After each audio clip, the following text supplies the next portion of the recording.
When you ask yourself, what do kids today have to look forward to in the coming decades, what do you come up with?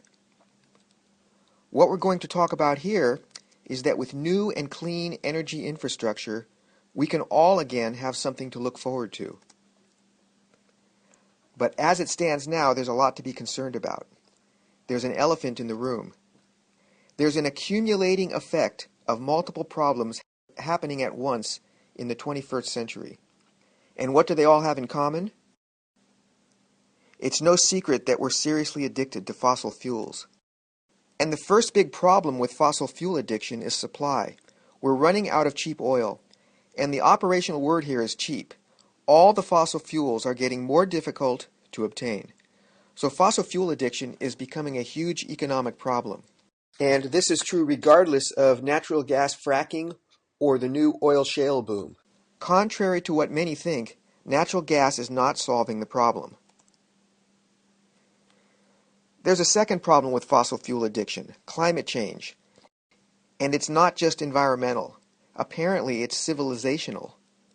According to many scientists, the very survival of modern civilization into the next century is coming into question. So given these problems, there are four basic assumptions to this presentation.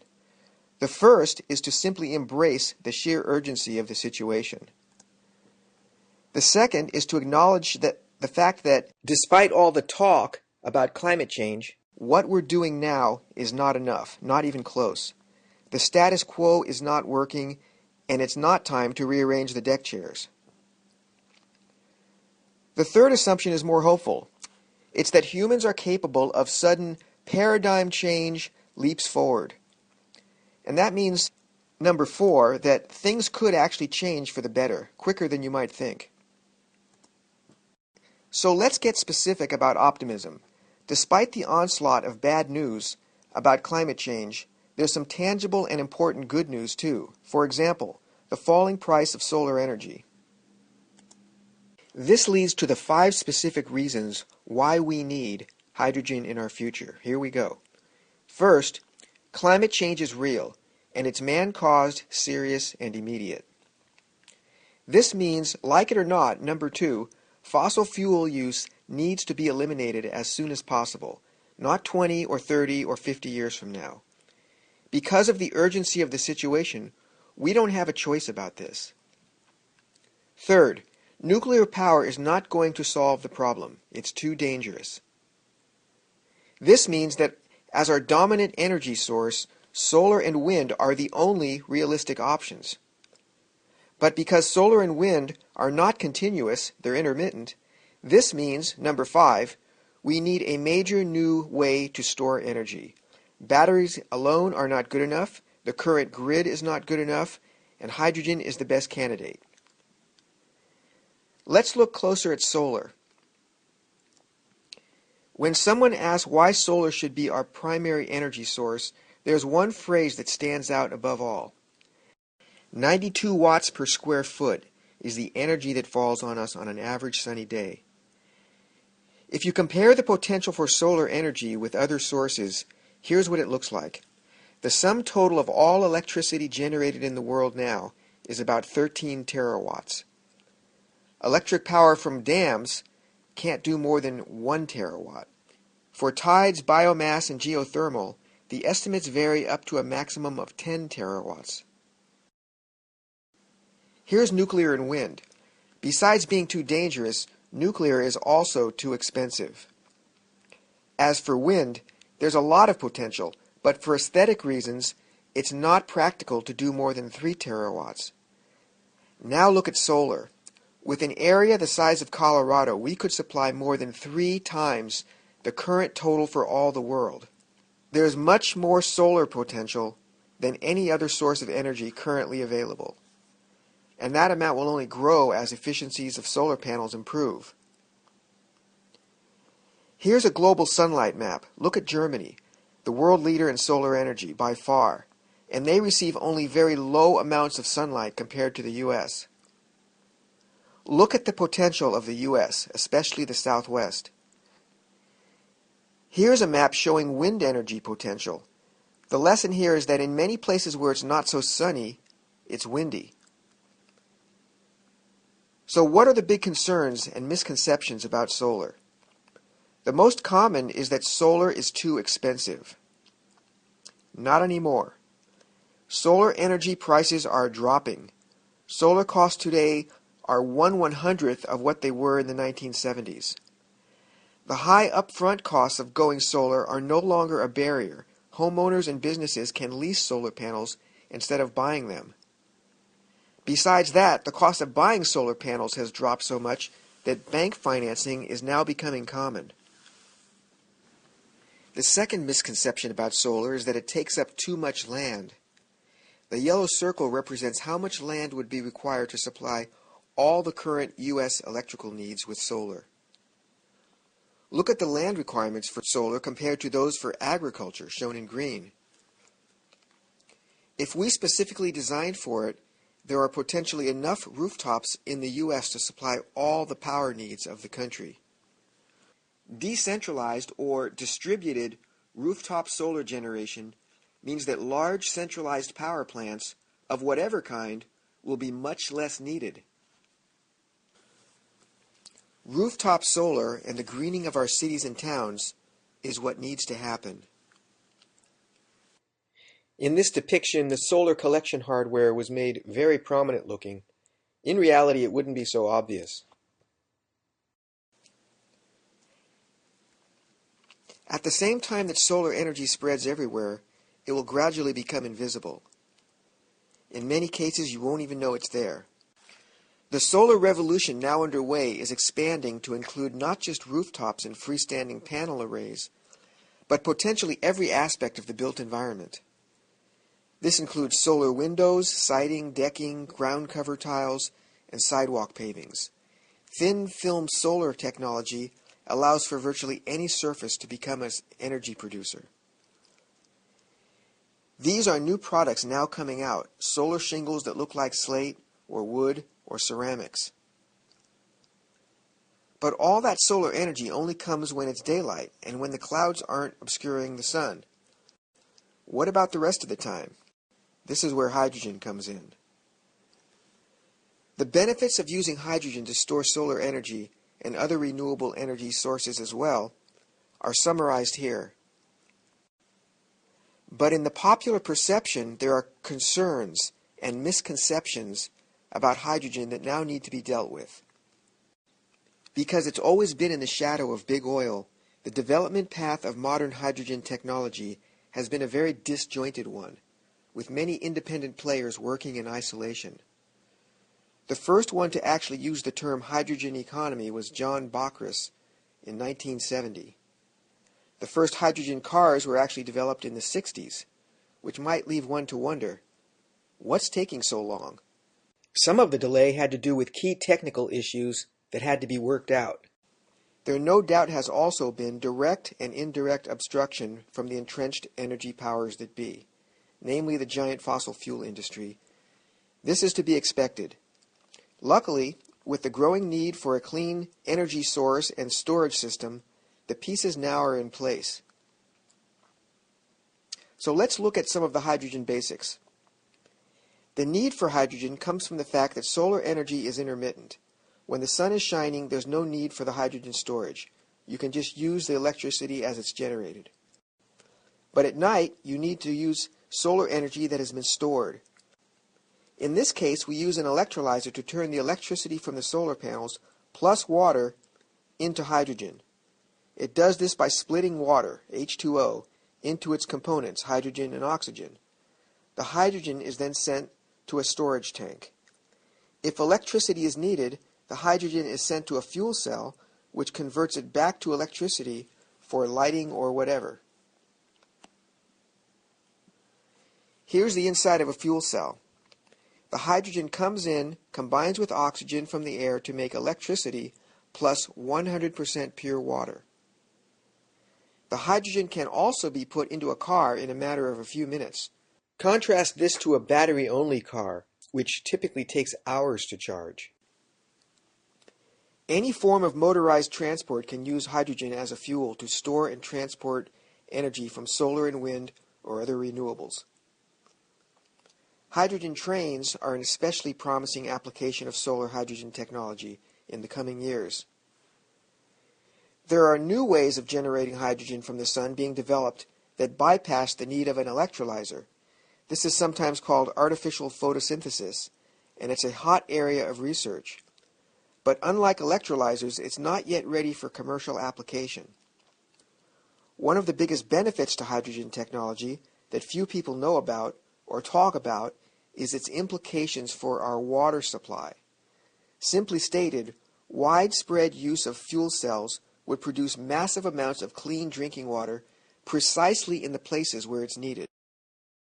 Not only would hydrogen technology function as a new source of purified water, it would eliminate the need for all the precious water that is currently used in fossil fuel and nuclear power plants that's either lost or not adequately recycled.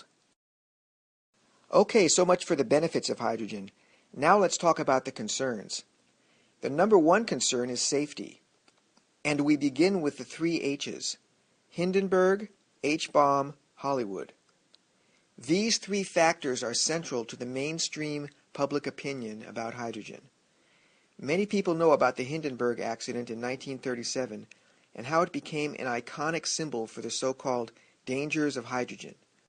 What people need to know is that, as new evidence now shows, the cause of the big fire was not the hydrogen inside the Hindenburg, but the paint on the outside.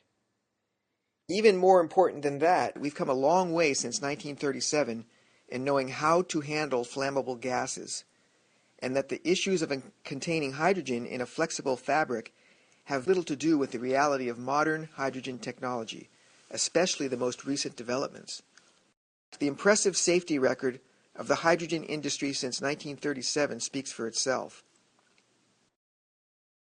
Everyone knows about the hydrogen bomb, but many apparently forgot from 7th grade science class the critical difference between a nuclear reaction and a chemical reaction.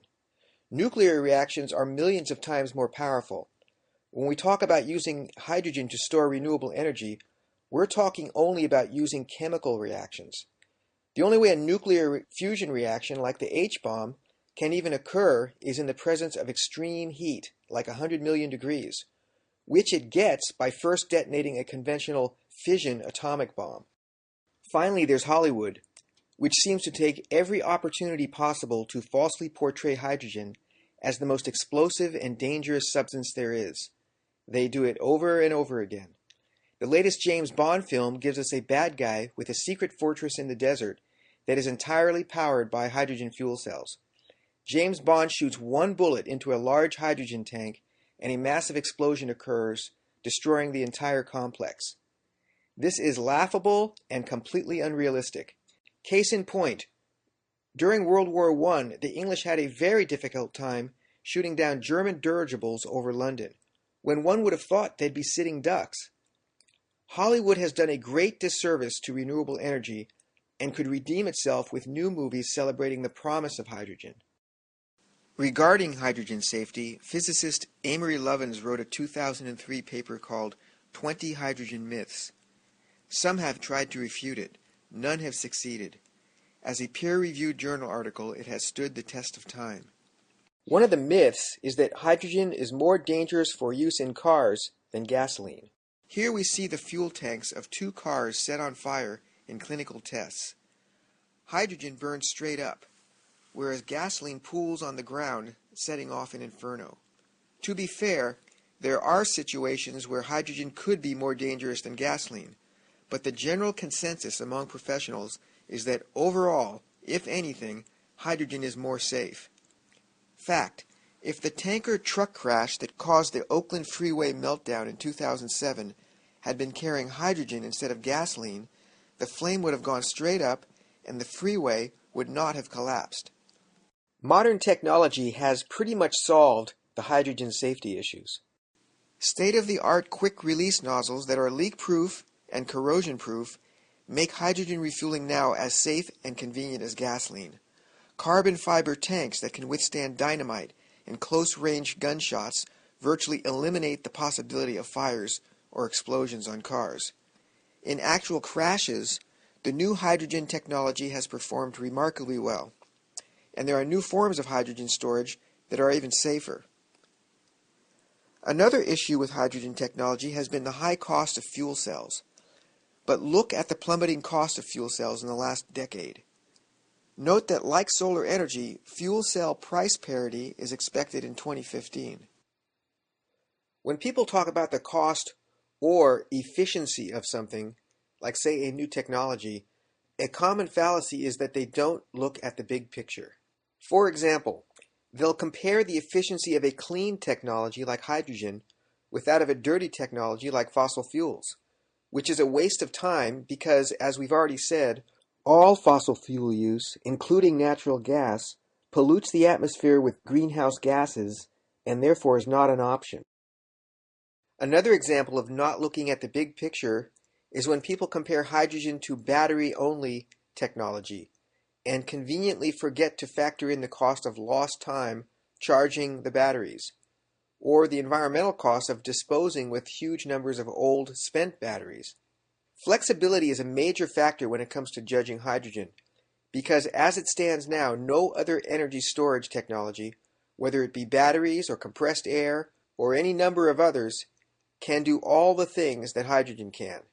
Perhaps this will change, but until it does, hydrogen, because it is so flexible, is what we should be doing. It's important to note that hydrogen is not in direct competition with batteries. In fact, all hydrogen cars have batteries, and therefore they take advantage of the best of both worlds. The real competition is shaping up to be which type of electric car sells best, hydrogen battery hybrids or batteries alone. A final common concern about hydrogen is that of logistics, or the chicken and the egg problem. Specifically, who's going to build hydrogen cars if there are no hydrogen gas stations? And who's going to build the gas stations if there are no hydrogen cars? Luckily, solutions have emerged. The first solution is that elsewhere in the world, countries like Japan and South Korea are already building the cars, regardless of what America does. The second solution is that, contrary to what big oil companies want you to believe, with homemade hydrogen, we won't need so many public fueling stations. Of the four important policy-making issues regarding energy that need to be discussed, the first is where should solar and wind energy be stored. Though the entrenched interests want big grids and centralized power plants, hydrogen makes possible not only home energy storage, but small grids or no grid at all. Two of the biggest advantages to doing this are, A, we can do cogenerative electricity production, which makes use of the waste heat of fuel cells to heat buildings. This is a huge energy saver. B, we can use the fuel cells to produce 100% pure drinking water, which in drought-stricken areas of the world is a huge solution to water shortages. What about over-specialization?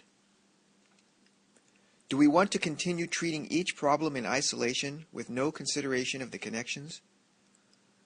Or start taking a whole systems approach? How about the magnitude and rate of change? Shall we attempt something big? Or shall we just spin our wheels for another decade and hope that the biggest problem in human history solves itself? Finally, what kind of strategy format shall we move ahead with? Top-down corporate, wait for the government to do something policy, or grassroots movement? These are the inherent characteristics of changeover to hydrogen infrastructure. But some things never change. Because solar and hydrogen are disruptive technologies, there's no shortage of obstructionists and naysayers. For example, it is intellectually fashionable to say there are no magic bullets. It sounds sensible, doesn't it?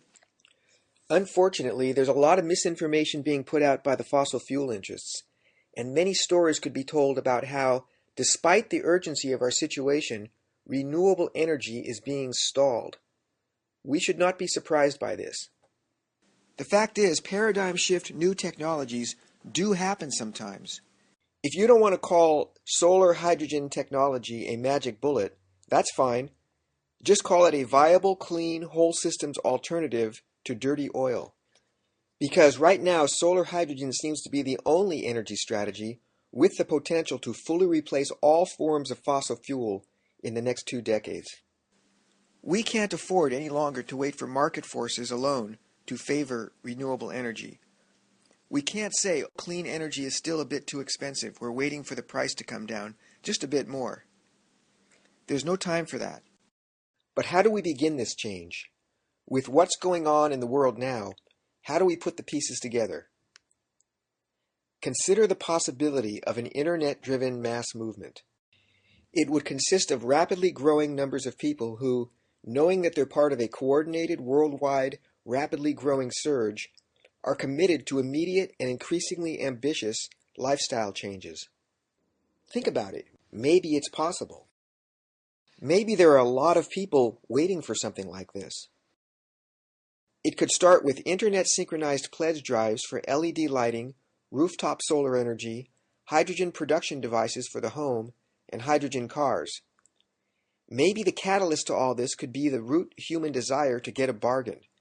Take the case of homeowners buying an electrolyzer to make their own hydrogen. Whereas a single unit might cost $10,000, with an order of 20,000 units, the cost drops to a fraction of that. These are the building blocks of the solar hydrogen future. In 15 years, we could have 100% clean and renewable energy, with most homeowners producing all their own energy, making their own hydrogen, and fueling their own cars. This could happen because it needs to happen. Let's use the internet to fulfill its true potential, to spawn a new energy infrastructure. Please stay tuned for participation in our upcoming projects.